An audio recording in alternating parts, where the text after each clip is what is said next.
Okay, so good morning, everyone, once again, and we'll probably get started. Thank you for joining this webinar on collaborative robotics. We will have a session with about 3 different speakers. Myself, I'm Shiv Kumar. I'm the Chief Operating Officer at MELSS. The agenda for the day would be as follows. We will have a presentation by Ms. Sunju Yu from Doosan Robotics, followed by a presentation by Mr. Branson Lee from OnRobot Singapore, and then a presentation from MELSS regarding how integrated solutions for robotics work. We will have a Q&A session followed by that. We will start off with Ms. Sunju Yu. I'd like to introduce the speaker. Ms. Sunju Yu is the Regional Sales Manager at Doosan Robotics, and she's been working in Doosan since 2019 as part of the regional sales team. She was in charge of the China market development and sales until last year, and she's currently responsible for the sales in Asia. Ms. Sunju, I invite you to share your screen and present the capabilities and solutions from Doosan. Thank you.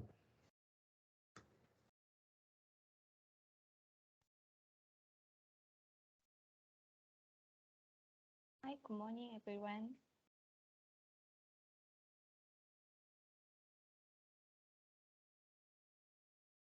This is Sunju Yu from Robotics. I'm based in the Asian market. Today, thanks so much giving to Robotics this opportunity for presentation. Sunju, the volume is very low. Can you just, the volume is a little low. Maybe you could increase the volume, that would be better. Yeah? Yeah, it's better now. Yeah, please go ahead. Yeah, okay. Okay.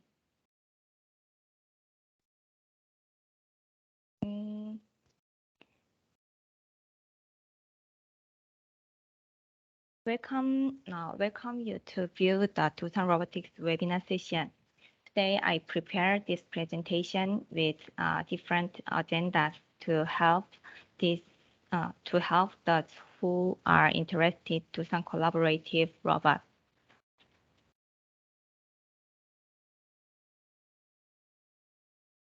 First, I'd like to briefly introduce what characteristics collaborative robots have and how can they be integrated into your business with the agenda of collaborative robots, collaborating with humans.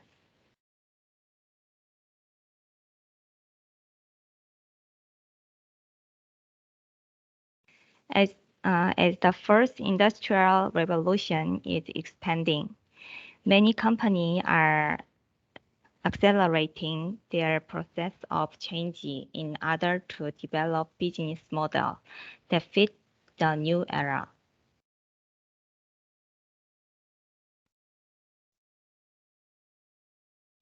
With customer and market demands becoming more devised, the need for a small quantity batch production system as well as products and service customized to each and every one of these demands has increased, and companies therefore have begun to seek an adaptive process, which is capable of flexibly and promptly responding to such demands.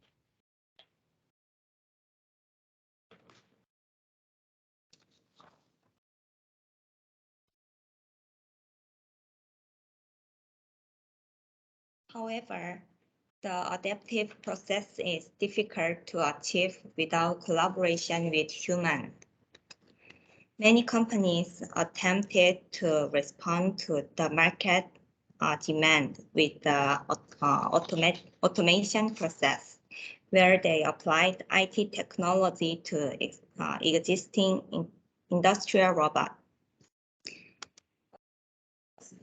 Industrial robots are massive in size, specialized to perform specific tasks, which makes changing their layout for a new task difficult, have safety risk and low intelligence.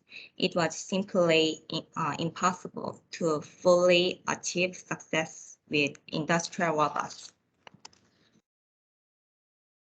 However, collaborative robots were created with focus to collaborate with humans. So they are designed to have the advantage of being safe enough to allow a worker to work next to them without a safety fence.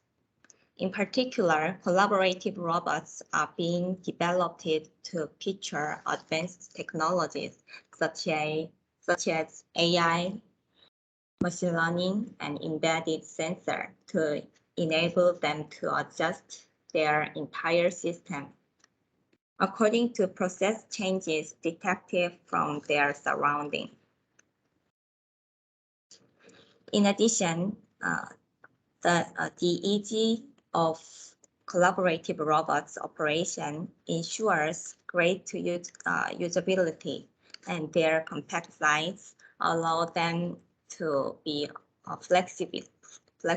flexible, included in existing process and integrated with mobile robots without making any layout changes. Doosan do not focus solely on the advantages of collaborative robots.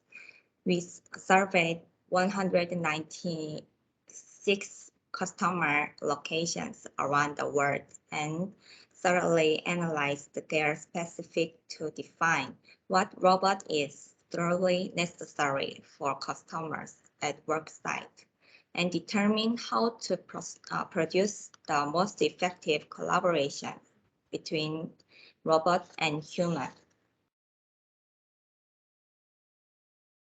So let me show you how Doosan integrated its unique super DNA developed with advanced technology.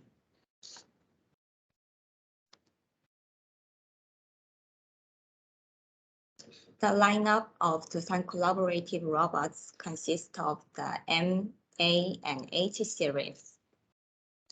All Doosan robots feature super safety system to ensure complete worker safety. In particular, the M series and H series are equipped with high-tech torque sensor on each of their 6 axes for the industry's best collision detection, and they are capable of detecting subtle force changes in all axes. Unlike the other two, the A series is designed to have a current control-based system. However, it features an advanced safety algorithm beyond the limits of existing current-based collision detection systems, ensuring complete workers' safety. Also, Doosan collaborative robots have received the prestigious safety certification worldwide in functional safety evaluation by the International Recognized Testing Organization, TUV-SUD. While international standards call for collaborative robots to be certified for PLD and Cat3, many collaborative robots in the market fail to achieve this standard. However, collaborative robots are not only certified for PLD and Cat3, their safety staff function and emergency staff function are certified for PLE and Cat4, which are the highest international safety rating available. Doosan collaborative robots are capable of being set for multiple workspaces. Not only do they improve work efficiency with customizable workspace settings, but they also fully protect workspace safety.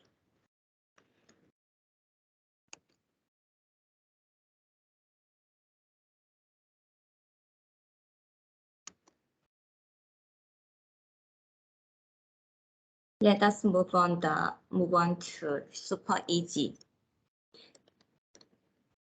The usability of Doosan collaborative robots. Most collaborative robots require the worker to enter a code with more than 4 lines of individual commands in their scripts to execute the command fix.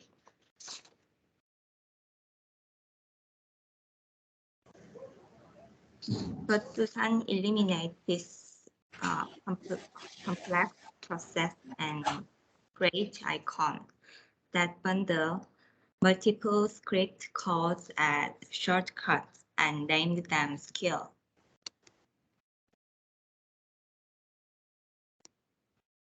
So when you want to execute a pick command, simply press pick skill on the Doosan operator program platform.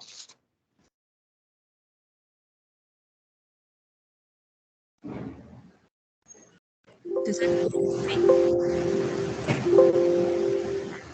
cockpit, a button for direct teaching.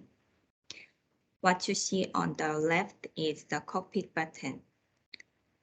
Through the cockpit direct teaching button, it is possible to select various teaching modes, as well as to save coordinate with simple button operation, allowing easy direct teaching. Lastly, let me introduce super flexible of Doosan collaborative robots. Doosan collaborative robots provide the smart setup function, which automatically sets the robot in any angle and pose according to the installation environment, so the robot can be operated immediately after installation.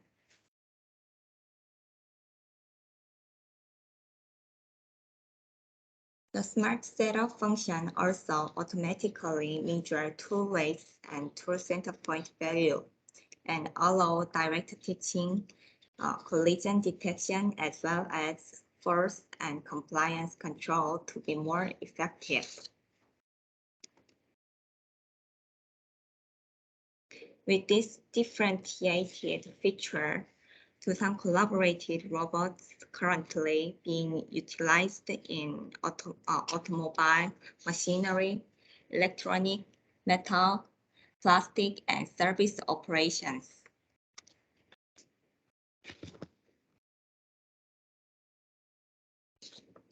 The second presentation I prepared will introduce Doosan's first collaborative robot lineup and premium lineup, pursuing only the best, the M series. M series is the highest quality premium cobot. M series is the flagship of the Doosan lineup, inspired by the word masterpiece, symbolizing the masterpiece of technology.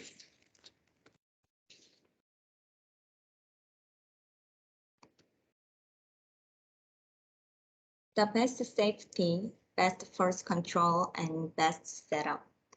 Let me introduce the feature of M series that lived up to the moniker masterpiece. Doosan collaborative robot features 6 axes, and it is equipped with a high-tech torque sensor. With these 6 high-tech torque sensors, Doosan collaborative robots achieve the industry's best collision sensitivity and capable of detecting subtle force change of up to 0.2 Newton in all axes.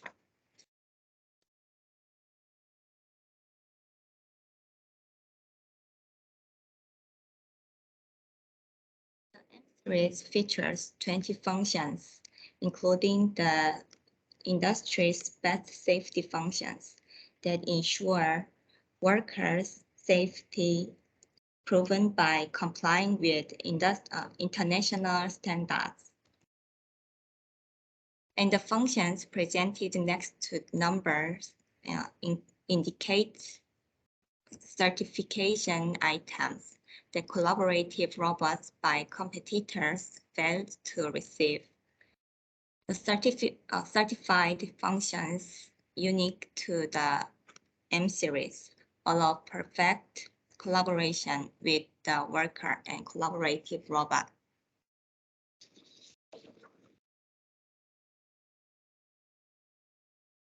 Next is the Master Plus force control of the M-Series. The integration of 6 torque sensors not only adds safety, but also enhances force control. Just like a worker controlling the force applied during work, the M-Series is able to utilize its advanced force control and compliance control functions to execute delicate tasks beyond even dexterity of human hands. There is 4 models in the M-Series with outstanding performance in all aspects. The specification of this model range from 6 kg to 15 kg in terms of payload, and from 900 millimeter to 1,700 millimeter in terms of work radius that cover different applications and needs.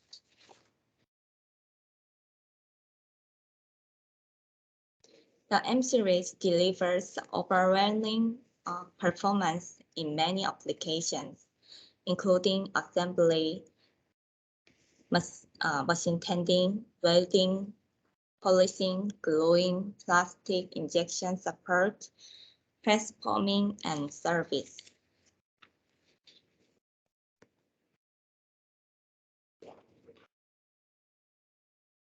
Let me show you application video for M-Series.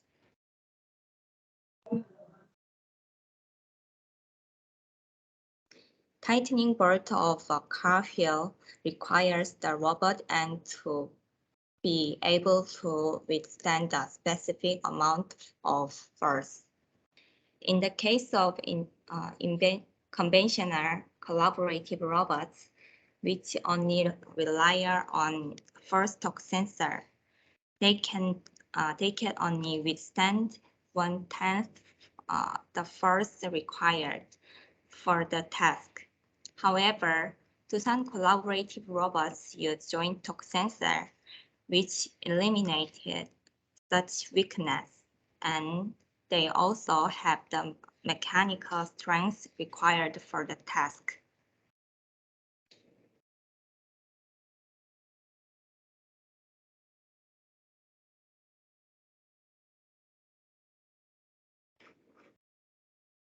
This video is an engine injector fitting process.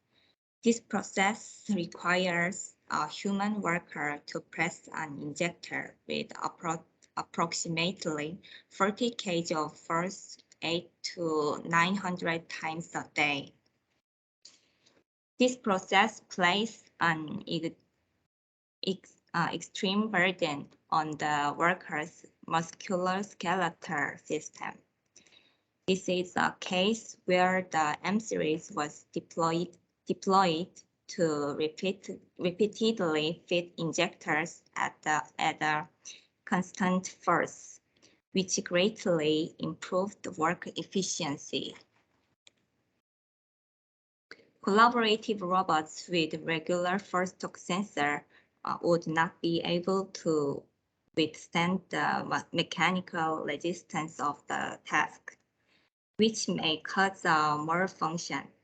In the case of the M series, not only each link of the robot withstand the mechanical resistance, but it is able to measure a greater range of force using its joint torque sensor compared with the FPS, and its overall structure has rigidity to withstand the overall force applied.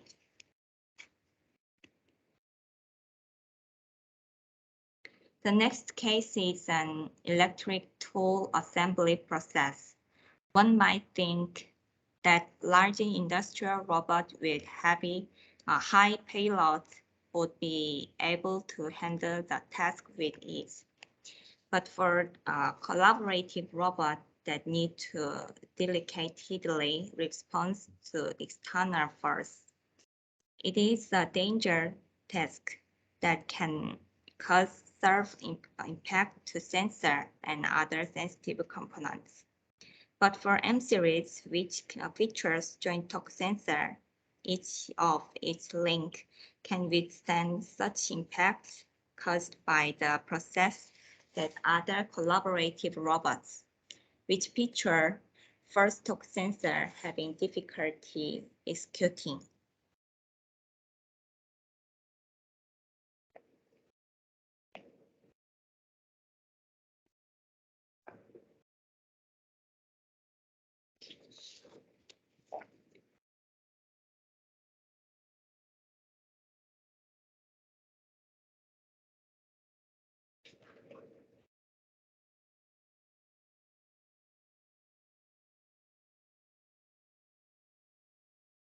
In 2018, the year Doosan released the M series, a lot of changes have occurred in global collaborative robot market.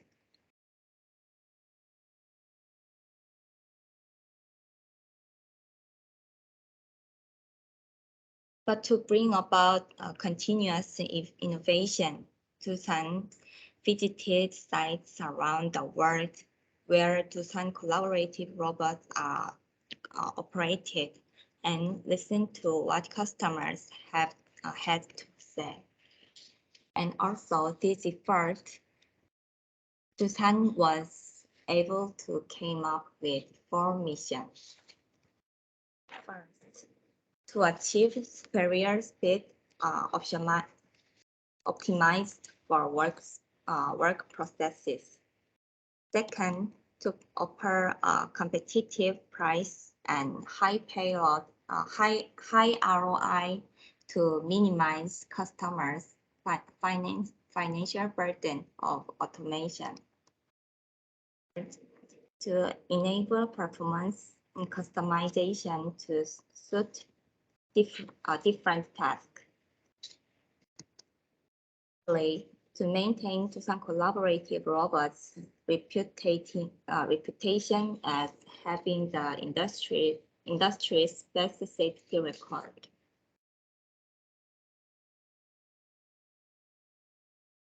Series has been developed for deployment in any environment, with an emphasis on superior performance and economic feasibility compared to the competition. The A series had 4 key distinctive features: A+ speed, ROI, customization, and safety.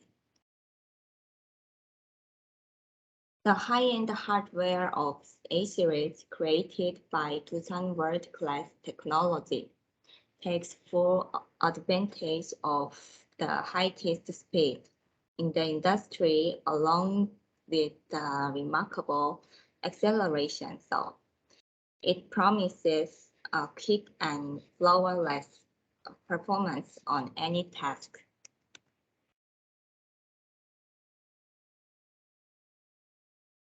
In particular, axes 4, 5, and 6 can reach a speed 2 times faster than competitors, with outstanding acceleration, and their performance are particularly exceptional in tasks with frequent tool orientation change, such as machine tending or air blowing. Reduced cycle time and excellent cost effectiveness promise the shortest time for your ROI. 10% 10% faster workspace on average, combined with competitive price, shorten your ROI period. Depending on the requirement of a task, the A-series can be fitted with additional high-tech first-stock sensors, model with S attached to their model name, such as A0509S and A0912S are fitted with first-stock sensors.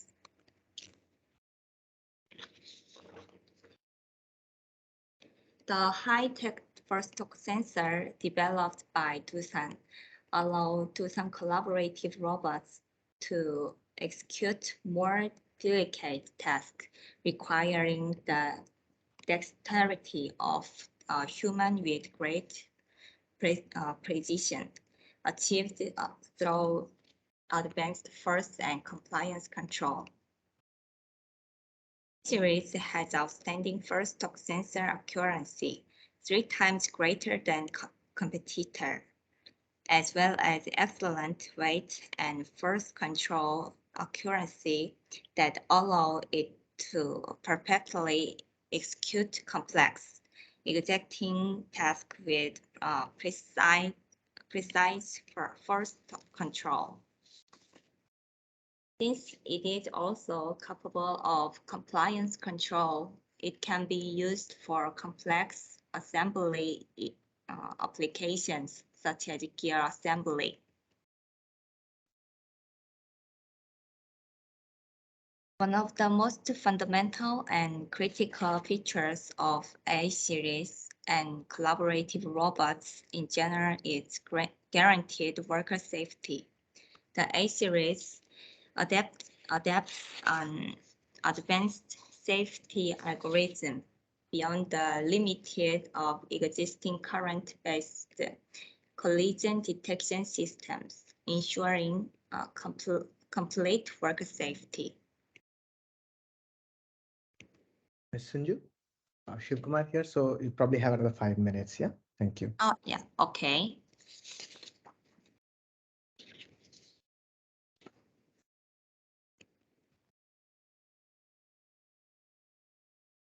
Yes, I will show you some video. This video is machine tending process with A-series. With A-series, you can experience the industry's best speed in task with frequent tool orientation change in axis 4, 5, and 6. In particular, you can see the clear advantage of the A-series in task of loading and unloading objects using the dual gripper and confined space. It's optimized for applications that utilize for faster rotation of axis 6 to pick up an object before processing. Use the fast joint speed of axis 4 and 5 to approach the chop. Then utilize the fast rotation of axis 6 again to replace the processed object and move it quickly to the storage locations.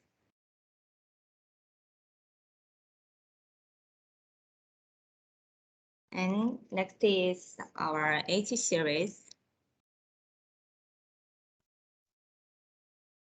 H series is the most powerful cobot in the market.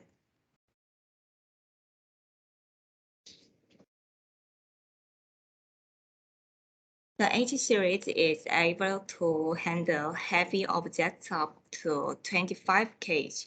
This is an astonishing payload as a collaborative robot. The H series also has a wide work radius of up to 1,700 millimeter, allowing it to be used for a variety of applications.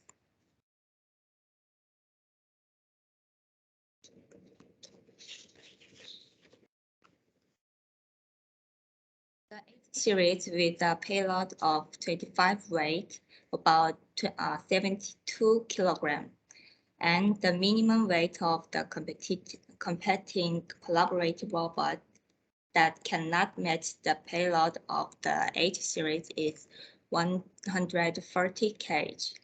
Then how about industrial robot? In this case, the robot weight range from 250 kg up to 1 ton.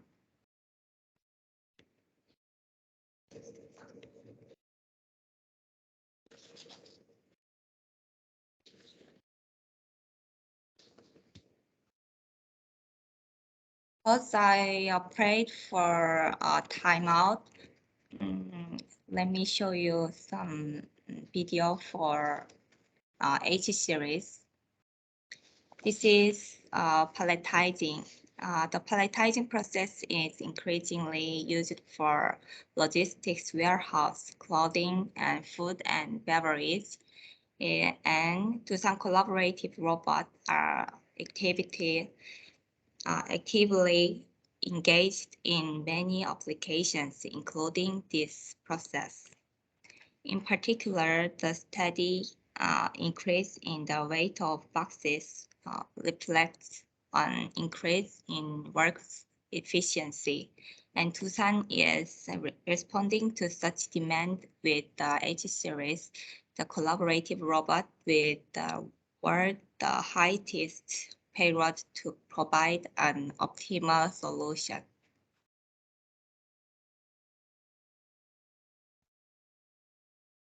If you want to see more case video, please visit to the Doosan Robotics official channel on YouTube.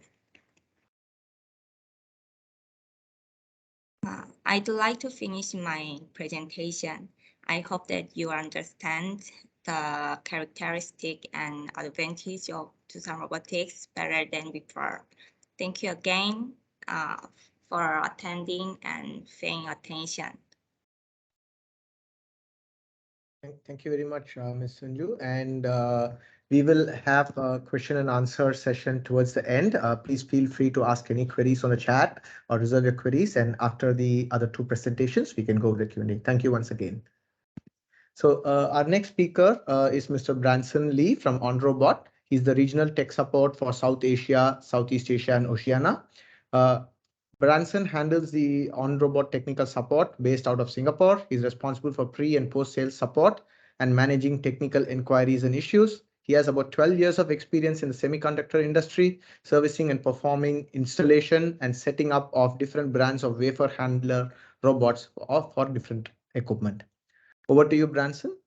Please go ahead. Thank you. Hi, can you hear me? Yes, Branson. Yeah. Okay, great. Just let me share my screen.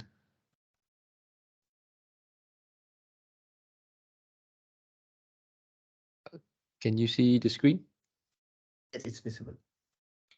Okay, so yeah, today we'll be talking a little bit on tools for collaborative robots. Okay, so it will be we have a brief introduction of OnRobot itself, and after that I'll just go through a general introduction of all of our products.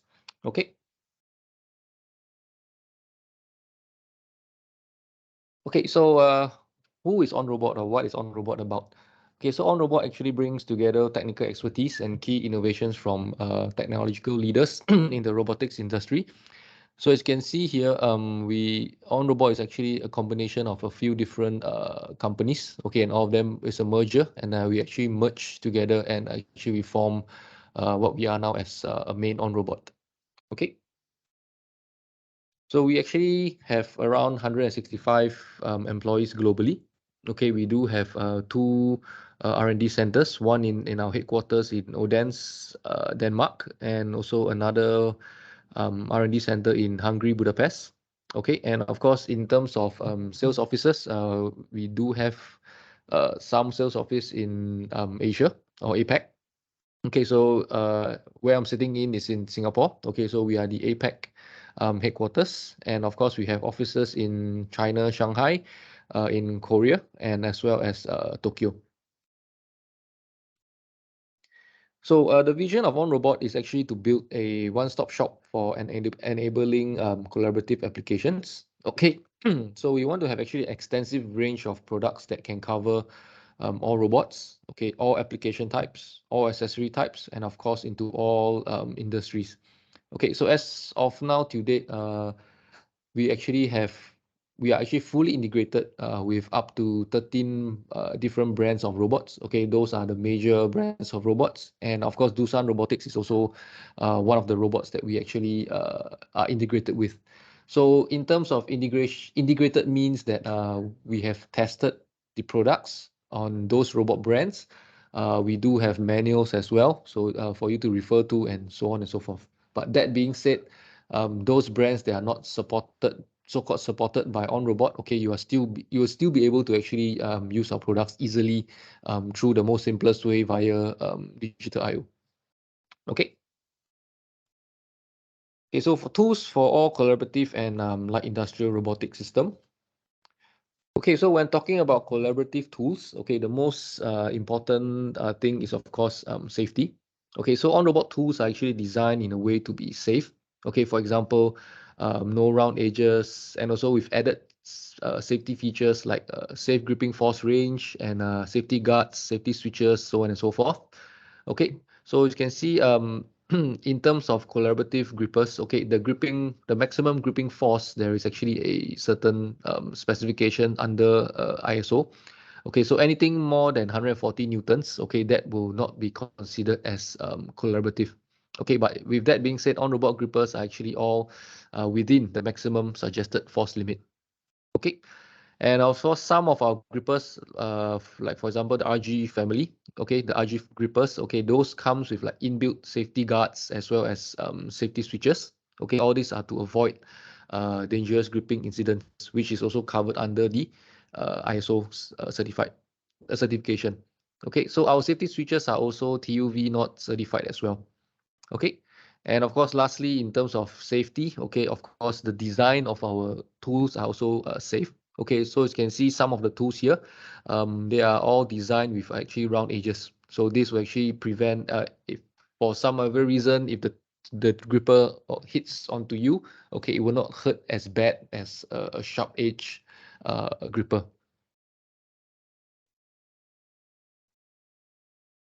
Okay, so moving down to our products. Okay, so this is our OnRobot product. Oops, sorry. Okay, this is actually our OnRobot product universe. So you can see here, these are all the products that we have to date. Okay, so we have products from grippers, okay, two-finger grippers, soft grippers, vacuum grippers, three-finger grippers. We have also sensors, okay, 6-axis force-torque sensors. Okay, we do have our vision system as well. And of course, we do have processing tools. We do have manual tool changer as well. And of course, we have our first ever software, monitoring software. Okay, it's called Weblattix. So this is actually for you to monitor your applications and collect certain data. And from there, you can actually improve your application.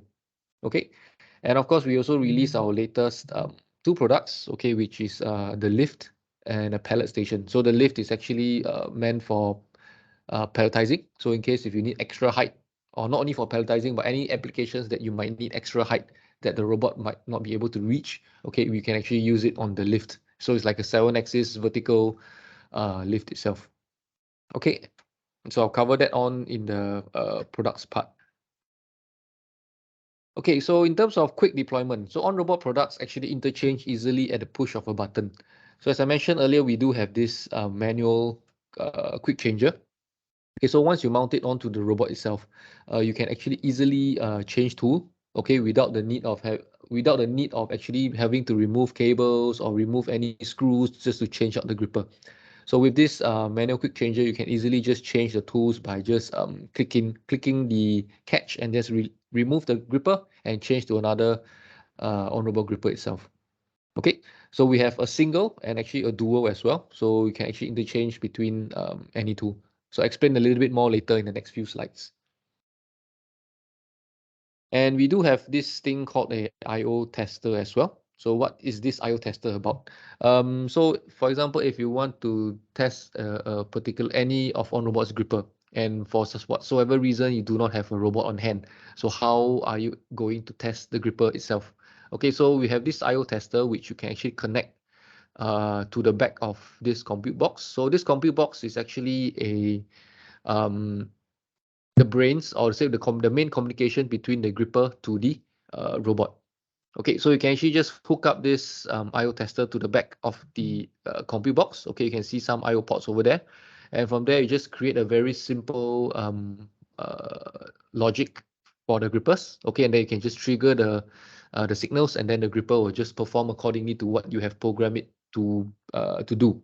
Okay, so with that, you can easily actually, you can bring the gripper around to any of your customers or whatsoever, and then you can just showcase how the gripper can function, or if you need to do a very basic POC test without any robot, okay, you can use this method as well to test it out as well. Okay. Okay, so moving down to the products. So we have quite a number of products, so I will not really go much into details. If you need any more in-depth details, of course, you can go to our website, www.onrobot.com, or you can also look for MELSS, and they'll be more than happy to assist you on what are your inquiries about. Okay, so regarding the quick changer, this is what it looks like. Okay, we have an adapter as well. Okay, so what is this adapter actually used for? So it's actually if you have a customized tool, for example, if you need to use an on-robot gripper and for another reason you need to change it out to another customized gripper, you can actually mount your customized gripper onto this tool site over here. Okay, and easily change out from grippers to grippers. Okay, so as I mentioned earlier, if you want to change toolings, of course, you do not actually need to remove any cables. So the cables is actually already is installed onto the quick changer itself, which means that all of our grippers itself do not physically have any cables. So it's easily interchangeable. Okay. And next, of course, we have the dual quick changer. Okay, so with this dual quick changer, you can actually easily mix and match any of on-robot grippers. Okay, for example, you can have one vacuum gripper on one side, a two-finger gripper on the other side, or you can have two of the same. Okay, and of course, if you need to use a customized gripper on one side and another on-robot tool on the other side, okay, you can actually attach the adapter, which was mentioned in the previous slide, and then you can have two different grippers as well. So, for example, if you're going to do like CNC or machine tending, okay, of course, the dual gripper will drastically reduce the cycle time. Okay, so it's something to consider depending on what your application is. Okay, so moving down to our grippers. Okay, so we have a couple of two-finger grippers. Okay, so this is the RG2 or RG6. So they falls under the RG family.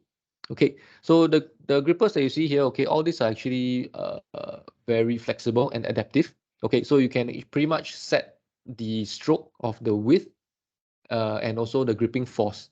Okay, so you can use a single gripper. You can actually pick many different shapes and sizes of workpiece within the same production line. So it's very useful for high mix, low volume kind of application. So if you're gonna like customize a finger for one particular product, and if you're gonna run another product, you need to waste time and even cost as well to actually customize another gripper. Okay, so for us, we actually try to make our products very flexible and adaptive to suit many different kinds of shapes and sizes of the products. So in terms of flexibility and customization, of course, OnRobot grippers also do give the users a certain amount of flexibility. So in terms of fingertips, so you can actually easily change out customized fingertips to actually suit your shape of your workpiece. So you can, for example, you can extend it longer if you need to. You can change the fingertips. For example, if you're picking something round, okay, you can actually 3D print, easily 3D print a fingertip, a rounded fingertip, and then you can actually grip to your workpieces. Okay, so all these are actually very easily customizable. We do provide you with step files in our website, so you can just easily just go there and get the information and customize your own fingertips. So as I mentioned, we do have safety switches as well for the RG family grippers. Okay, so you can see there are safety switches inside here. So anything that triggers the switches, the gripper will immediately stop. So for example, if some operators or someone maybe in a university, they're curious, they put their hands inside, and when the gripper closes, okay, once it hits the safety switch, the whole gripper will stop. So this is also one of the added safety features that we have in terms of collaborative tools. Okay. And of course, we have two different kind of RG family. We have the RG2 and RG6, which means 2 kg payload and 6 kg payload. Okay. So moving down, we have the next RG family is called the RG2FT. So what does FT stands for? So FT stands for actually a force torque sensor. Okay, so if you see at the fingertips, each of the fingertips, okay, we have 6-axis force torque sensors built into each of the fingertips. So this makes it actually very precise, okay, or very sensitive in terms of if you need to do like very precise insertion, stuff like that. Okay, so with the force sensors at the fingertips itself, is pretty much like using your own fingers to actually do an insertion. So you can actually feel the hole, and of course you can, so it will automatically compensate to help you insert certain small little sensitive objects. Okay, and of course with this you can also easily control the stroke and the gripping force of the gripper as well. Okay. And moving down for the two-finger gripper, okay, this is not from the RG family. Okay, this is called the 2FG7. Okay, so this gripper is a parallel gripper, whereas the RG family, those are actually gripping in a small little radius. Okay, so do take note the difference between the two. So for this particular 2FG7, this is a parallel two-finger parallel gripper. Okay, this is IP67 rated and also ISO Cleanroom Class 5 certified. Okay, we just had an update on this particular gripper. So we have actually changed the grease inside to be FDA approved grease. I can't remember the exact name, but it's food grade grease. So you can actually use it in pharmaceutical industries. Okay, so you do not have to worry about contamination and things like that. The bellow over here, you can see the black square part here. Okay, the bellow also is ESD safe as well as clean room certified as well. Okay, so these are the latest updates that we have for this particular gripper. Okay, so for this gripper, you can also easily control the stroke and the speed and as well as the gripping force. Okay, and of course, in terms of customization, it's very similar. Okay, you can actually easily change out the fingertips as well. Okay. And next we have is a three-finger gripper. Okay, like what you see in the picture. So this is actually also IP67 rated. Okay, so since it's a three-finger gripper, it will be very useful to actually grip circular workpieces. Okay, so it is also adaptive. You can actually set the different diameters with the different gripping force as well. So for example, a very good usage for this is actually in CNC machine tending, where of course if you need to grip circular workpieces and you do not have to worry about all the coolants and oil splashing onto the gripper itself because of the IP rating. Okay, similar to the 2FG7 previously. Okay, so of course, if you add like a dual setup for this gripper, okay, of course, it will also drastically reduce your cycle time and increase your ROI. Okay, and of course, the fingertips as well is also customizable. So you can see there's an example at the bottom. You can see like an X-shaped fingertips. Okay, so of course you can also design your own if you want to change it, make it longer, change the material of the fingers, or even make it bigger in terms of the diameter. All this is also possible. Okay. And next, moving on, we have is our MG10. This is a magnetic gripper. Okay, so this is also actually IP67 rated. This MG10 is actually very unique in the sense that you are able to actually control the magnetic force. Okay, so one very typical example on how useful this controlling of the magnetic force is when you're going to do destacking of metal sheets, for example. So a typical vacuum magnetic gripper, which can only fully open and fully close, okay, you will not be able to control how many metal sheets you're going to pick up. Okay, whereas for the MG10, okay, you can set at a very low percentage, and then which is good enough, strong enough to only pick one sheet at a time. Okay, so with that, you can actually do not have to worry about picking multiple sheets at one time. Okay, so this is a payload of up to 10 kgs. Okay, there's also a proximity sensor inside this gripper as well. Okay, so you can actually detect if there's any metal workpieces below your gripper before it turns on the magnet. Okay, and in case of any power failure, okay, the magnet will not turn off. Okay, it will forever be turned on until you manually turn it off. So with that, you do not have to worry in case of a power trip or something happens. Okay, your workpiece might drop and then it will spoil your workpiece. Okay. And moving down is next is our soft gripper. Okay, so you can see here we have three different so-called silicon tools. Okay, so all these are also IP67. Okay, the silicon tools itself, the blue color portion, those are FDA and EC approved. Okay, so they are very compact and cost effective as well. Okay, so you can also easily change out the silicon tool. So for example, if you only have one set and for some reason you need to change to a different silicon tool. Okay, so all you need to do is just to remove the silicon tool and insert the other type of silicon tool, and then you can proceed for your next application. Okay, so of course, when we are talking about soft grippers, the most commonly used term is to be used in the F&B industry. But that being said, of course, the soft gripper, you can also use it in non-F&B. For example, if you're going to pick up really fragile items and stuff like that, okay, the soft gripper might be a suitable choice as well. Okay. Next we have is this very, I would say, very special gripper. Okay, this is called the Gecko Gripper. Okay, so there's nothing like this on the market. Okay, so this is a purely mechanical gripper. Okay, so you do not need any communication protocols at all. All you need is just a quick changer and this particular gripper. Just click it on and you can actually start your programming. Okay, so how does it do a pick and place if there is no communication protocol? So everything lies on the pads at the bottom here. Okay, so these pads here are using this Van der Waals principle, okay, to actually pick and to pick the workpieces. So with a little bit of pressure onto the workpiece, okay, you can easily pick up the workpiece. But that being said, there are certain limitations for this. It's like you have to pick flat and of course clean items. Okay.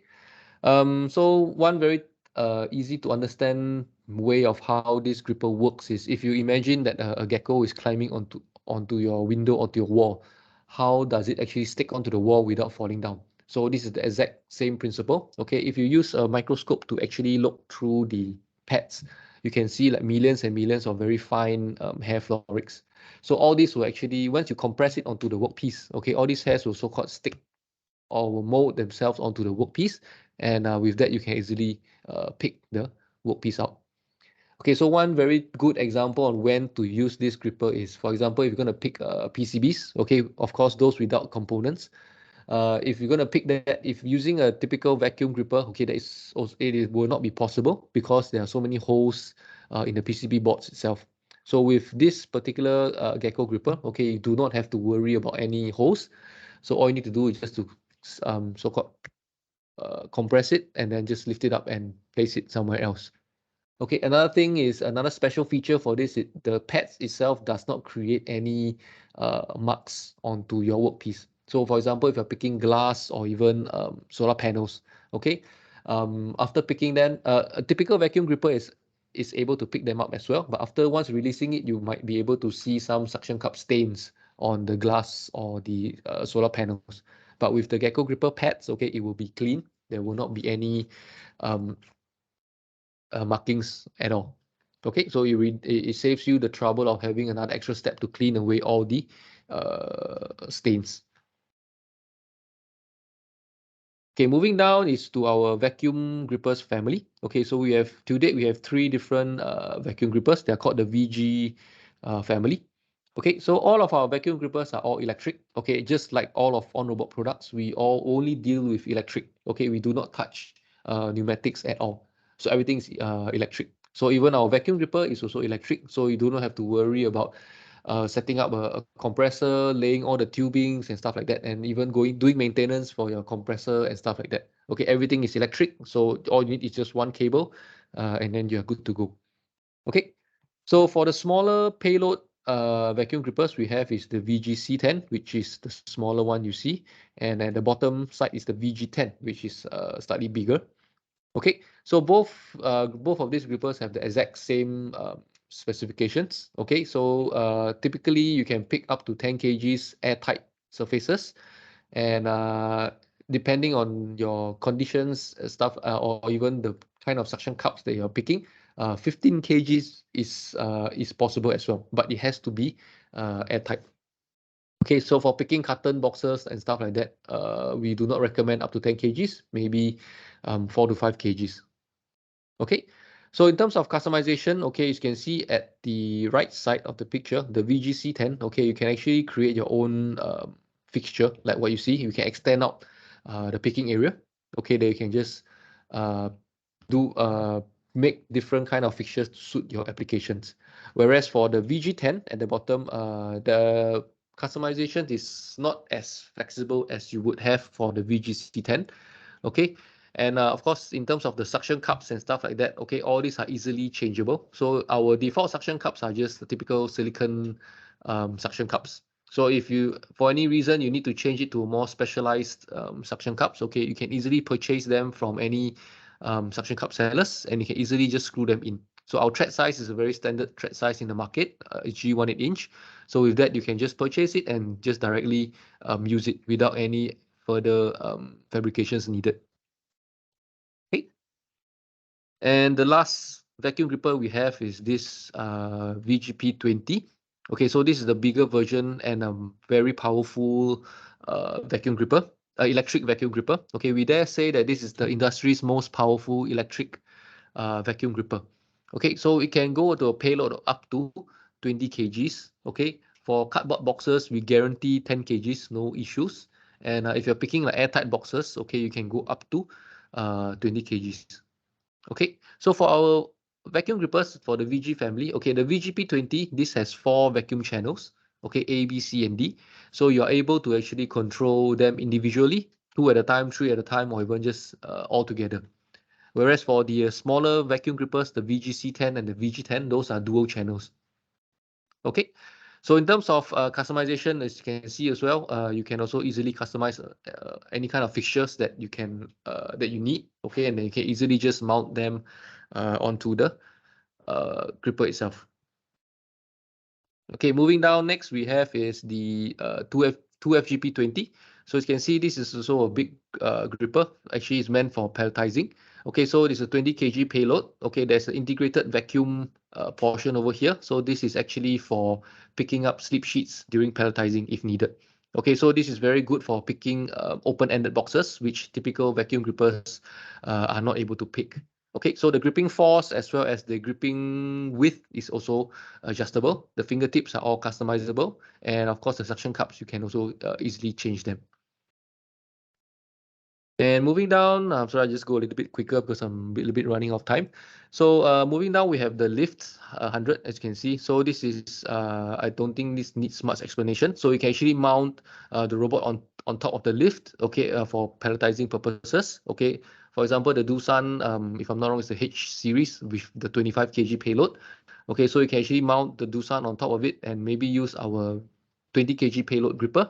So with that, you can have we can pick up to 20 kgs because the gripper itself is around 3 to 4 kgs. So the Doosan 25 kg payload robot, okay, is very good for palletizing up to 20 kgs boxes. Okay, and we do have a pallet station as well. So this is actually just a sensor for you to detect whether the pallet is present or not. All right. And moving down, we have is a screwdriver. So this is actually the only truly collaborative screwdriver in the market. Why do we say that? It's because that, as you can see, the design of the screwdriver, everything is in rounded edges. But some of you might be thinking, what if the sharp edges of the screws are actually protruding out? So as we talk about collaborative, okay, there are so many safety features within this screwdriver itself. Okay, so anytime it completes an action, okay, I would say the screw bit will automatically be retracted back into the body. So with that, you will not have any sharp edges protruding out of the screwdriver itself. Okay, and of course we do have a screw feeder as well. So it covers you a one-stop shop to have the full screwdriving application. Okay. Uh, Okay, moving down, we have is a sander or polisher. Okay, so this is a two-in-one electric sanding polishing tool. Okay, so you can customize the RPM. Okay, so this is actually a random orbital sander. So when combining it together with our four-stop sensors, okay, of course you have a very good um, surface finishing application because you are able to set X amount of force, and you can also follow the contours of your workpieces and stuff like that. Okay, so you can either use it as a sanding or you can either use it as a polishing tool. Okay, and of course we do have an accessory called the grid changer. So if you're doing sanding, okay, you want to fully automate the whole process.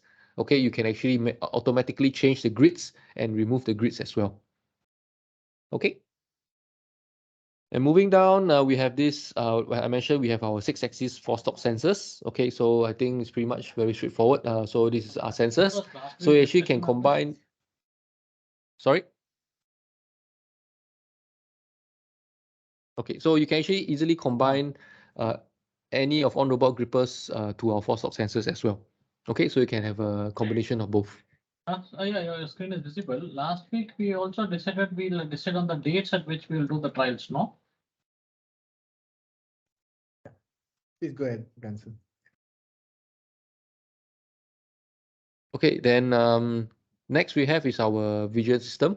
So we call this the OnRobot Eyes. Okay, so this is actually a 2.5D camera. It's not a 2D, it's not a 3D. So the only difference for the 2.5D is we do have the X, Y, and Z coordinate. So which means that we can actually get the height coordinate as well, the Z-axis coordinate as well. Okay, so this OnRobot Eyes is easily integrated. So you have two different kind of mountings. You can mount it directly onto the robot, okay, or you can actually mount it externally depending on what you need. So we have certain features, for example, like just parts location, by outer shapes, inner features, even color and size. Okay, and we have inspection features as well. So inspection of outer contours, inner contours as well. Okay, and of course, lastly, we have is this landmarking feature. Okay, so if you are using it on a mobile application, for example, and when you stop at that position, definitely the AMR will definitely not stop at the exact same position where you have actually do your setup. So with this landmark feature, you can actually compensate on the offset of the position, and then you will pick and place exactly where you taught the robot to do. Okay. And last of all, we have is our software, okay, which is called Weblattix. So this is a monitoring software. Okay, so it's monitoring your OEE, which is the market's term. Okay, it's called overall equipment effectiveness. Okay, so with that, there are many different kind of parameters that you can actually view. So with all this kind of data that you have, okay, you can actually easily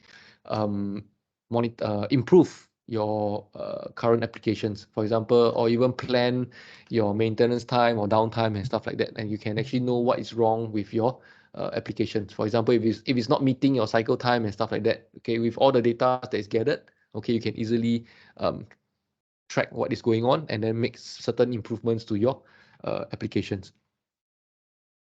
Okay, so in the last section, I'll just cover the mechanical installation. Okay, so at OnRobot, we will try to make things as easy as it is for everyone to use. So in terms of mechanical as well, installation, it is pretty much very easy, and it's the same across all the robot brands that you can use it on.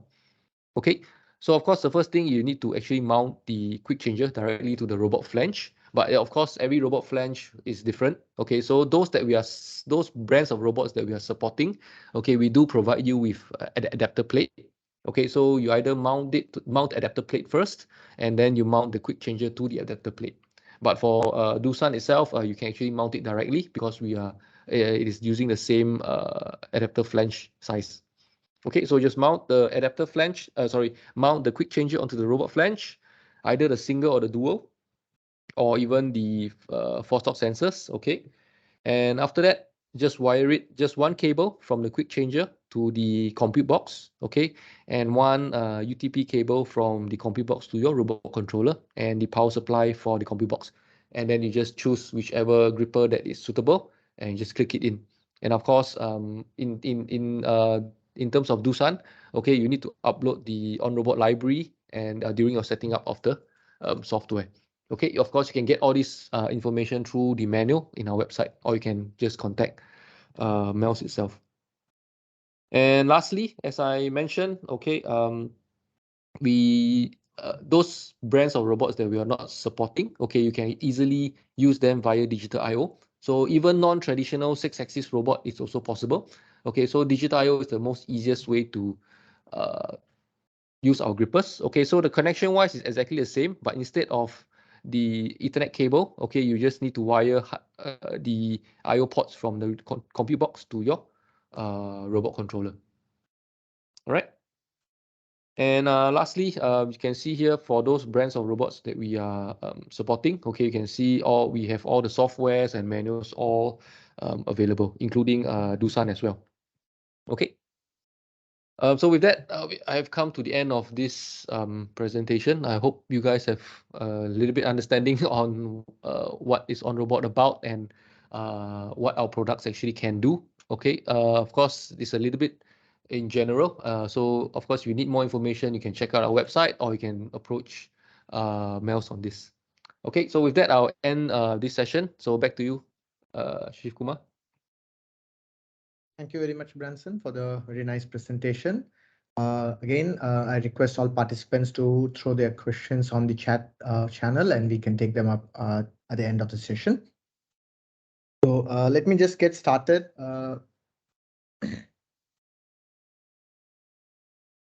Good morning once again, and this will be a quick presentation about MELSS and our capabilities as an integrated solutions vendor for robotics. I am Shiv Kumar myself. MELSS, we are an engineering and technology solutions company, and we have about 146 employees. We've headquartered at Chennai, India, and we have our sales and support offices across the country to be able to support all our installations within a short period of time. Looking at the solution range MELSS works at, we provide solutions for electronic assembly, testing, repair, as well as telecom and photonics, as well as we work a lot on the customized electronic solutions where we provide functional testers and solutions for the defense and aerospace as well. The focus for today's discussion would be on the industrial automation segment, where we provide robotics, number one, and of course, we provide complete electromechanical solutions along with control systems, as well as the industrial IoT and MES solutions. This is the MELSS head office in Chennai, where we are located. And MELSS as a company, we are certified for ISO 9001 for quality management, as well as for ISO 27001 for information security management. MELSS as a solution integrator, looking at our automation capabilities, we possess skills internally for mechanical, electrical and control systems, as well as for the industrial IT and OT. We work across different type of materials in the mechanical area. It could be large equipment conveyors. Yes. I mean, just make sure that your slides are changing. Huh? Yeah. Sure. Can someone confirm, please, that You're able to see my slides. Branson, how about you? Number third. Yeah, we are still on our solution slide. Yes, Yes, that's sure. right. Kumar.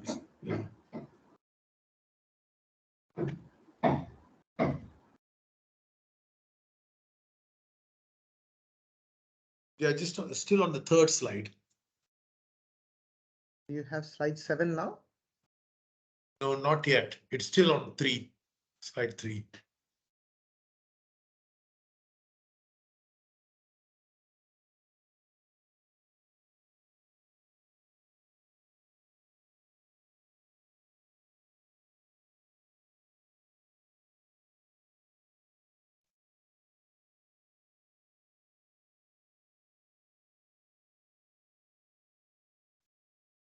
Is it refreshed? Sorry. No. Yes, it Yeah. is. Yeah, Okay. it's on 7 now. Yeah. Thank you. Sorry about that. Okay, and yeah, so we work across different skill sets required for any automation solution, be it handling conveyors or servo control systems or integrating with different type of sensors or electrical control systems that may be required, including PLCs or field IOs or any such of IO link systems. And MELSS specializes in providing industrial IT OT systems. Apart from the traditional PLC, SCADA, and HMI, we are able to integrate your factory as a digital factory, implement Industry 4.0 solutions as well, along with any kind of barcode and RFID based solutions. Now, typically our projects start with a project conceptualization, where we conceptualize the entire project on a 3D model, work along with our customers, looking at safety aspects, ergonomics, positioning of operators, how the entire plant layout and the flow of material would be. So we work along with the customer on these aspects. And over the years, we have completed over 1,000 projects with a team of engineers with different skill sets. Briefly touching upon a few other areas where we work on in the automation space, we do work on bulk material handling for a lot of weighing, batching type of solutions, providing typically for bulk material, which are like powders, semi-solid granules, or it could be liquids as well. And some photographs of the type of solutions that we have handled. Okay. We also offer bin-based batching solutions for rubber and tire industries, as well as friction material industries. The next area is where we call as the unit handling solutions, where you handle special products, which could be boxes, cartons, or mechanical parts that we handle.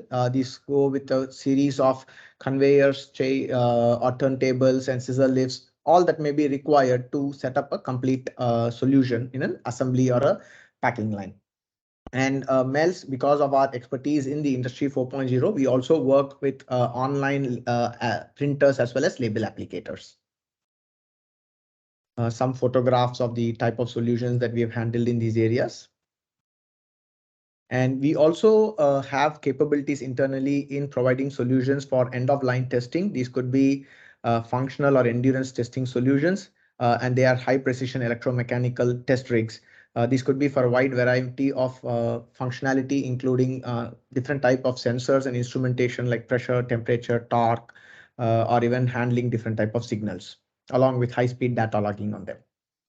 Okay. Few more photographs on them, type of solutions, and of course, we integrate with vision-based systems as well as and when there's testing requirements.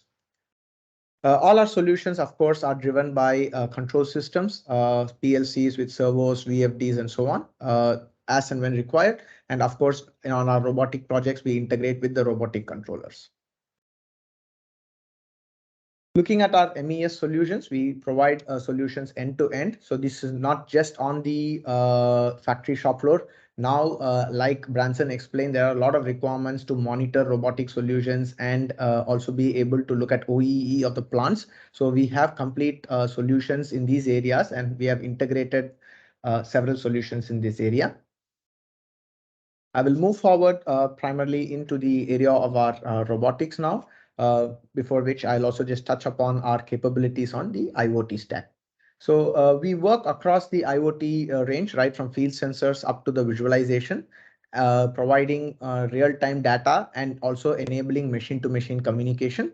And MELSS also has some standard products where we provide solutions for NFC or RFID based reading, data acquisition, touchscreen based devices. And of course, we have a wonderful product of a 6-time edge box, which allows it to act as a flexible IoT endpoint for mistake proofing, implementing traceability, as well as for OE or single piece flow applications. Now, talking about our robotic partnerships, MELSS works with, of course, Doosan for the collaborative robots and OnRobot specifically for the specialized grippers that we have. These product line were explained quite clearly by both Ms. Sanju as well as Branson.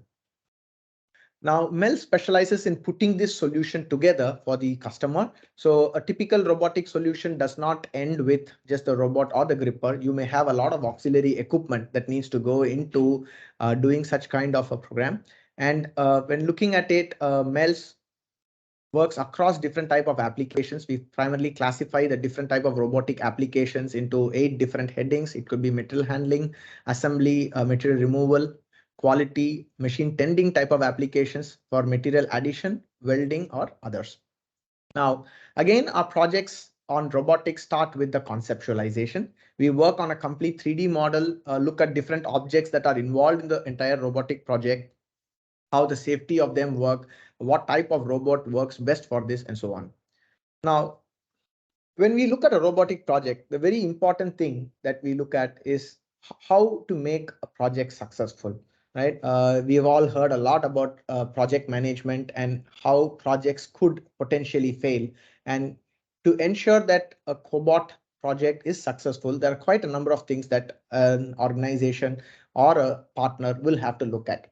The first thing is to define your requirement quite clearly, to see what is the application that we are trying to do, what are the type of product variants that we are trying to handle. It could be an assembly, so then we need to know how many type of product variants are there, because the selection of the grippers or the end of arm tools work on them. We've got to look at the cycle time. So what is the cycle time or output that we are expecting as part of this solution? And there are different type of tools available today. For example, Branson showed a dual head quick changer. For depending on the type of application, we may want to choose such a product which will help us in improving the cycle time. So defining the requirements clearly is the number one requirement. Next is conceptualization of the solution. We've got to look at what are all the auxiliary equipment and the products that make part of the entire solution. Also, is there any communication required with other machines? It could be a CNC machine, it could be through a conveyor, or even we may use some kind of a vision-based system to be able to put it together. The next is selection of the right robot. So when you look at the cobot, Sanju showed a wide variety of cobot models available with Doosan. So you can see that there are low payload robots. You've got to look at high payload robots. You have reach, speed, the safety factors that are required, and the accuracy and precision in which the job needs to be completed. And selecting the right end of arm tooling also is very important. And Branson showed a wide variety of tools that are available. And these days, there are quite a number of tools available for doing 3D simulation of the robotic projects. We put it all on a 3D model, ensure that the reach, there are no collisions potentially that can come up. And we use the simulation tool to, in fact, check the movement of the robot and also looking at the cycle time of the same. And of course, it just does not stop with the robot or the end of arm tool. We also have to look at all the other auxiliary equipment that goes into the overall construction of the solution. And a lot of testing needs to be done before it goes on to a production. In majority of the cases, as a solution integrator, we see that robots are being retrofitted onto an existing production line, and we want minimum downtime applicable during the implementation. And safety becomes a very high priority. When it comes to a cobot, the safety requirements come down significantly because the cobot by itself inherently is quite safe to work with. But when you're looking at non-cobot applications, which could be articulated robots or SCARA robots, then manning the safety becomes very critical. And as people say, the devil is in the details. It's very important that we get into the details of the cobot itself. Let's look at a few statistics at the moment in terms of robots and how they have been deployed. So if you see the overall operational stock of industrial robots worldwide, you can see the adoption of robotics have been consistently growing, and it is poised to grow much, much higher in the coming years. Right? In 2020, there are estimated about 3 million robots working around the world. And the annual installation of robots, while have been seeing an upward trend during the years of COVID affecting the global scenario, it has been slightly lesser, but the projections are much higher, where after the pandemic, more implementations of cobots are being seen, cobots and robots worldwide. And if you also see the annual installation of industrial robots by the customer industry, automotive has always been a leader in the space of using robotics, but electronics and electrical industries are fast catching up. And in fact, in the last year, they have had more implementations than automotive itself. And if you see the type of applications where robots are being utilized, the primary application is in handling, where you have, when we talk about handling, it could be for machine tending applications, it could be for pick and place applications. So that's the number one use of robots, primarily due to the precision that they can offer, as well as unattended activity that they can do, and also in reducing fatigue. This is followed by welding, assembly, and clean room applications. And when we look at the robot density in the manufacturing industry, Korea is number one in the number of robots installed per 10,000 employees, where it stands at about 932, and Singapore is at about 605. India is far low. For every 10,000, we are talking about 6 to 7 robots for every 10,000 employees. And in terms of the projections as well, there's a lot of projection in terms of the increased deployment of robots, where every organization is trying to optimize and reduce the manpower involvement, or at least in helping the operators by deploying collaborative robots. Okay. Now, I will take a few minutes now to run through a few case studies, which we will look at. Right. So MELSS, as we look at solutions for robotics, we look at different type of applications and work along with the customer in delivering such solution. Of course, palletizing is a very, very common application for deploying robots. The videos and applications were also shown by the previous speakers. So there are standard grippers and robot programs available these days for palletizing. And MELSS have deployed number of palletizing cells in the past, including all required conveyors, fencing, safety, and it could be bags, boxes, including automated slip sheet or cardboard-based dispensing applications as well. Talking about this, before I run through a few videos, I would also like to introduce that MELSS has our own standard off-the-shelf soldering robot, which is a desktop-based soldering robot, providing a good reach. It implements a SCARA solution, and it has variable temperature settings in terms of wattage as well, and it's a standard solution available with us. I would like to show a few videos.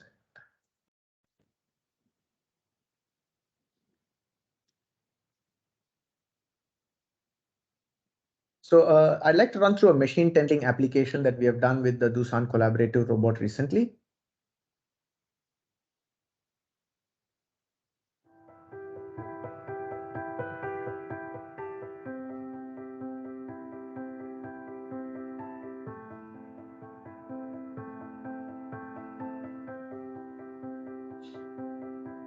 We can't see the video. You can't see the video? You Is my can screen hear. visible? I can hear. Only audio is there. Okay. Now it's okay. Now I can see. I'll probably play again. Is it coming through? No, not No, actually. the movements are not there. I think maybe the bandwidth is not adequate. See the picture, but no video per se. Yeah, now it's on.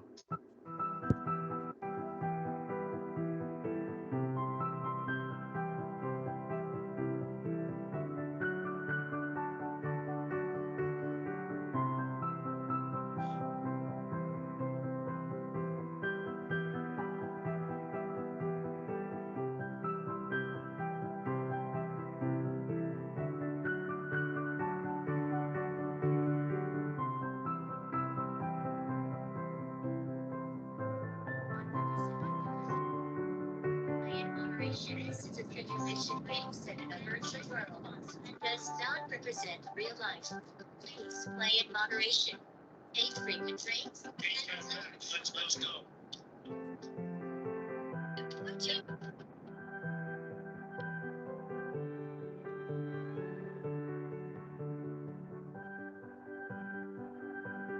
This was a project we implemented for an automotive manufacturing company recently, where we have the Doosan collaborative robot. And as you can see, it's a very tiny part with very less clearance available. The simulation on our shop floor was primarily with a small block, but this is basically being inserted. This particular pin that you see gets inserted into a grinding machine of the customer. And so the chuck on this machine is very small with very less annular clearance. The next application that I would like to show is a typical industrial robot, articulated robot.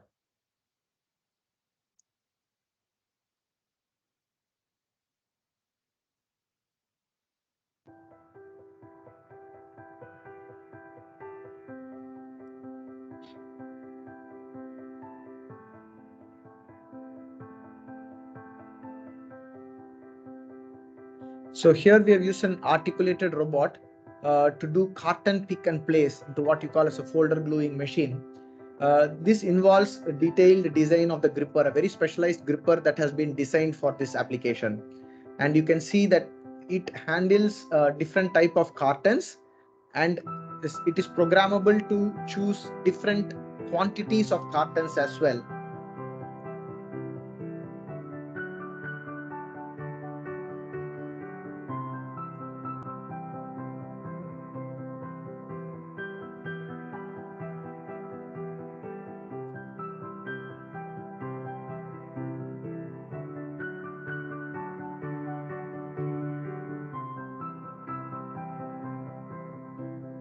So we conceptualize the entire solution, make the 3D models, and then design the electromechanical solutions that go along with it.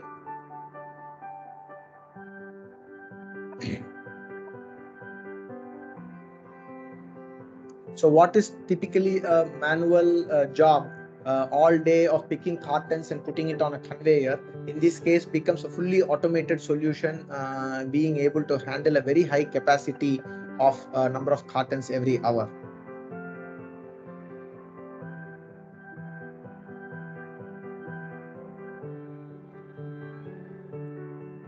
And as you can see, it's not going to be just one type of carton. A wide variety of cartons are being handled by the same system, and we are able to implement that.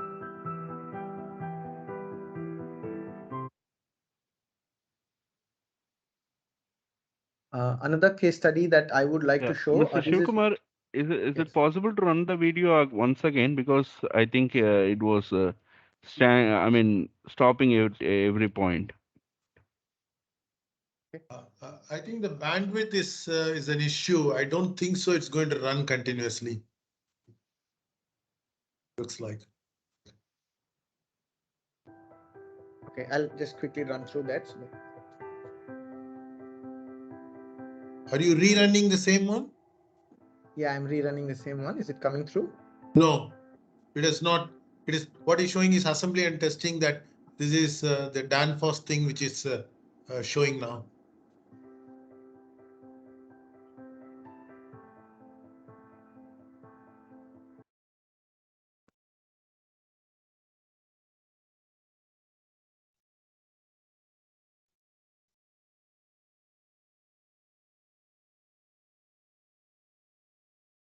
Are you able to see the video now? Yes.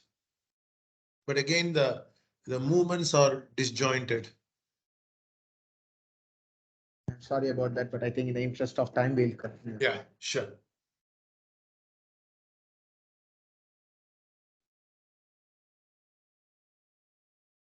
I think you should move to the next one, Shiva. I think I'll move on. Yeah, thanks.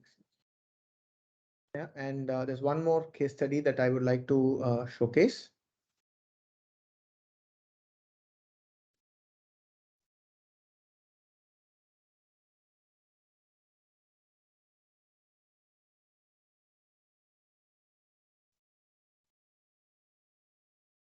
Yeah, I'll fast forward a little specifically to the application. Again, I'm not sure if this video is coming through. Yeah, it's come, but it's, as I said, it's not continuous, it's disjointed, but it is coming.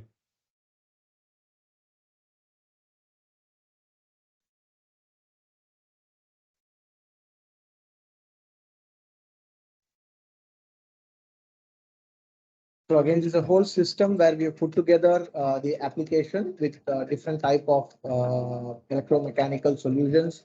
There's conceptualization of how the traceability is being done with RFID based systems, and then SCARA robot that does the application in terms of all the assembly pickup, uh, uh, discharge, and you can see dual head grippers on this.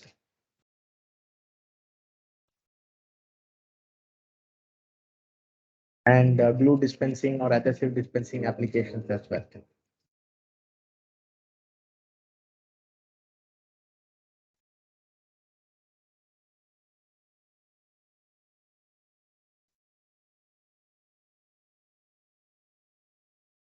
All right. So given the interest of time, I think we will close with this part in the presentation. So overall, MELSS, we provide solutions in India, and we worked across projects across different countries in the world, and we have delivered in over 20 countries so far.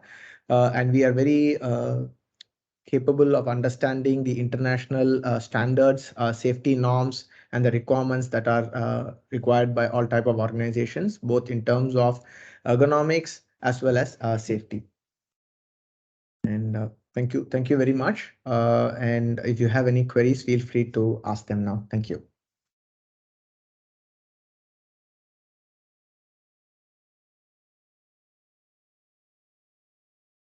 Yeah, so this is Satish from HCL. Primarily, the question is on any kind of post installation integration maintenance support that would be required. Let us assume that we installed something in the US or Europe. So how do you manage that? I mean, do you have a local contact there, or I mean that is what comes up frequently in this kind of model. So that is the reason I'm asking this question. Yeah. Our current installations overseas, we currently do remote support in most conditions. Yes, of course, all the control system, and these days there are tools available for us to look at it. We currently do not have our offices in these locations, but for certain projects, we work with a few partners who will be able to take on the support in the respective countries later on for the physical visits. But but we work a lot with training our customers to handle the electromechanical parts themselves.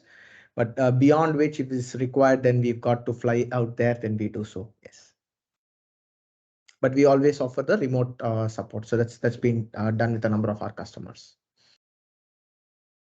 So you have a structured methodology, how you approach these kind of projects, right? I mean, in terms of Yes. yeah, okay.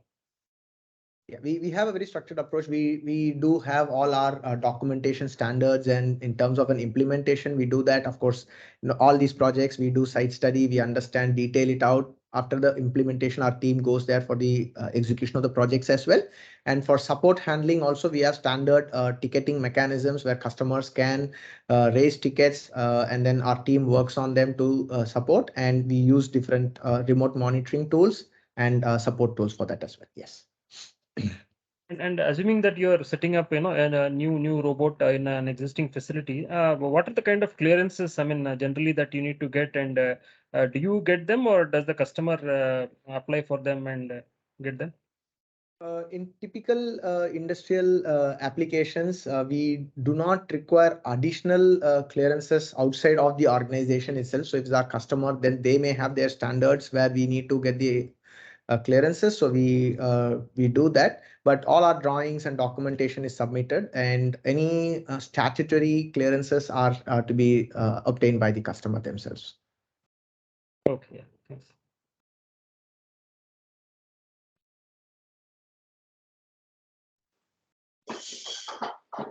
Shivkumar, Yes, sir. can you hear me? Yeah, please go ahead. Yeah, Swaminathan from Australia. Do you supply anything to Australian market?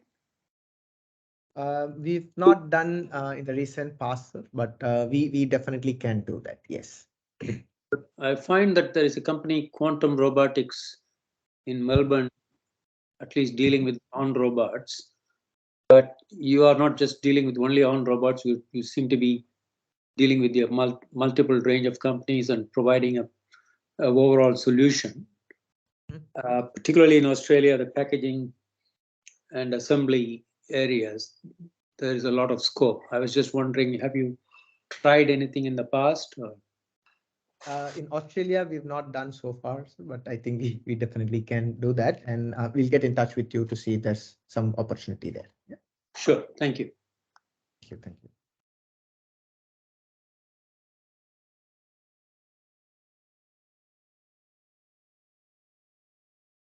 Kumar, there is a question query from Mr. Piyush Maheshwari earlier, if you can able to answer. Yeah, sure. Yeah, Mr. Piyush, so we are looking at the cycle time. How do we finalize cycle time from inception to delivery? Now, typically, these are dependent also on the type of process that you may have. Let us say you have a machine that has an output of X parts per hour or X parts per shift. And so that's the maximum capacity that the machine can deliver.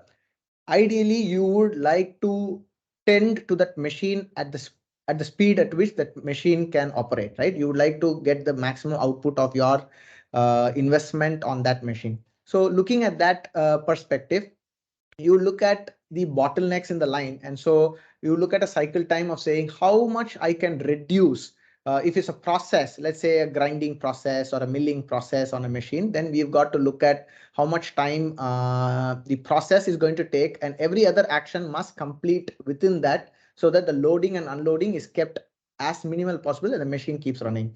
If you're looking at a conveyor type of system that's giving an output continuously, we don't want to slow down the conveyor any further, and the robotic solution must be able to tend to the output of that conveyor. So these are examples that I am giving, but ideally we look at solution and calculation of cycle time by trying to get maximum output of the producing equipment there. And normally we try and get the robot to match that time or create minimal overheads in terms of its own operation.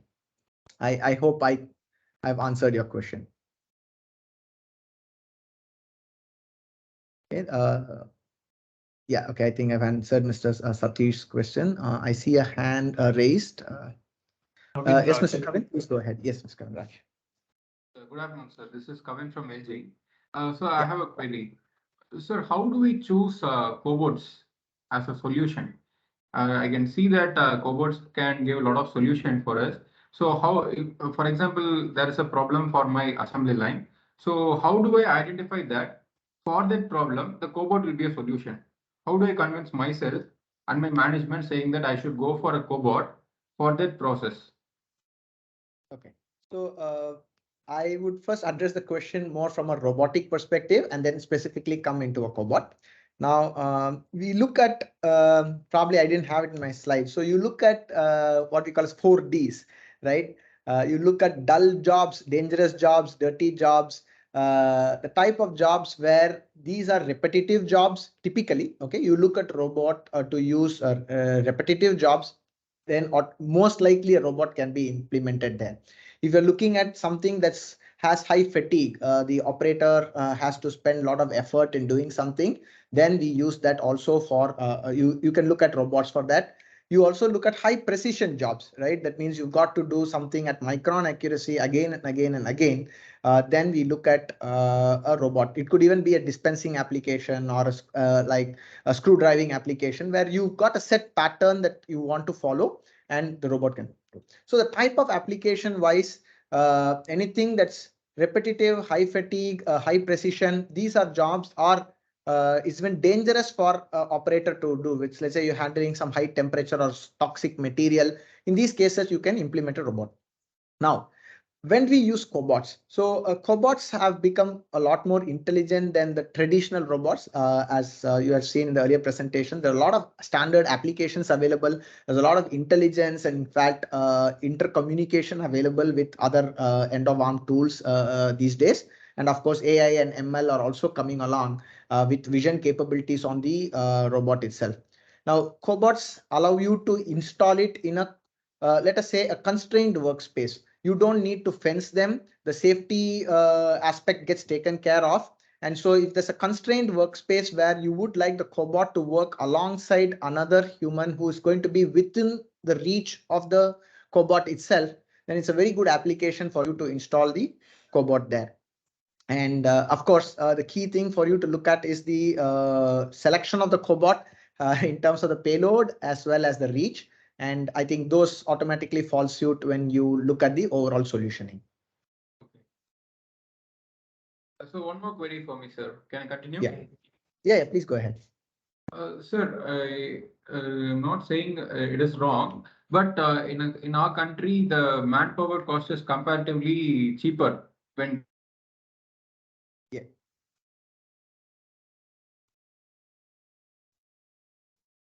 Sorry, I lost you.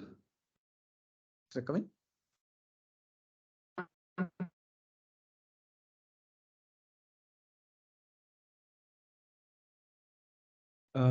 Sorry, I lost you, Mr. Kavin, but I guess you're talking about the manpower cost versus the cost of a cobot itself, right? Yes. Yeah. Okay. So yes, it's the implementation of cobot. Yes, in India, the cost of manpower is still, I would say, slightly lesser when compared to other countries. But when you look at precision jobs, right, or high fatigue jobs, it's not going to be easy to constantly have an operator do them. That's number one. The second is the cost of training people. See, let's not look at cobot only as a pick and place application. They are able to do much more these days. And so when you are having manpower replacement costs, or you have multiple shifts that are running. See, typically we look at higher volume output, or there's a lot of idle time for the operator. Let's say these kind of cases, we are not wanting to eliminate the operator as a whole, but we are allowing him to do other applications at the same time. A good example, or one of the projects where we worked with a customer, is, yes, the manpower cost could still be low, but then this operator would probably load the machine, be off for the next 15 minutes or 10 minutes where the job is going to be processed. He's going to be idle during this time. A cobot can tend to this. And then the ROI, and if you're having 3 shifts of people who are going to run this in it, and more so today, we are also able to change layouts. And so one cobot is able to tend to more than one machine, right? As you saw, there are flexible end-of-arm tools right now which are available. So you could handle different type of products, tend to multiple machines at the same time, and still look at a reasonably good return on investment. I wouldn't justify that it works for all cases, but there are good applications where the ROI is seen by a number of people who implement them. It's just that how much we are able to utilize the cobot for and keep the idle time low of that. Thank you. Yeah, thank you. So one quick question. Yes.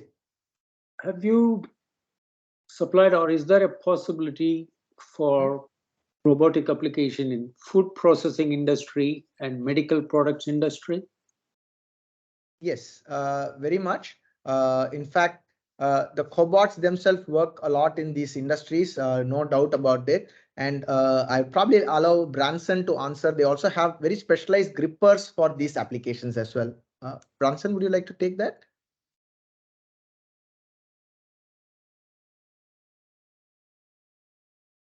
Branson, you're on mute.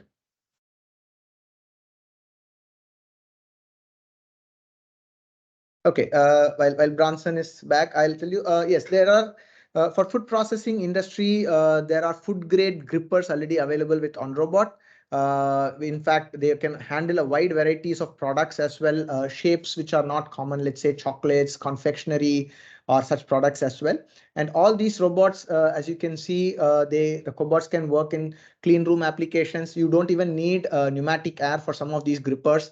They purely work on electric grippers, and the Doosan cobots are very much certified to run in such kind of application. It could be for pharmaceutical industry or food grade applications. Yes, for pick and place, for packaging.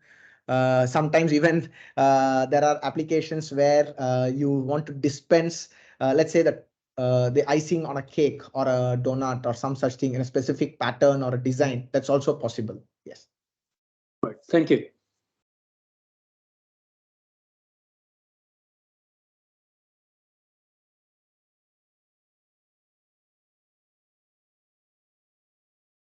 Any other questions anyone has?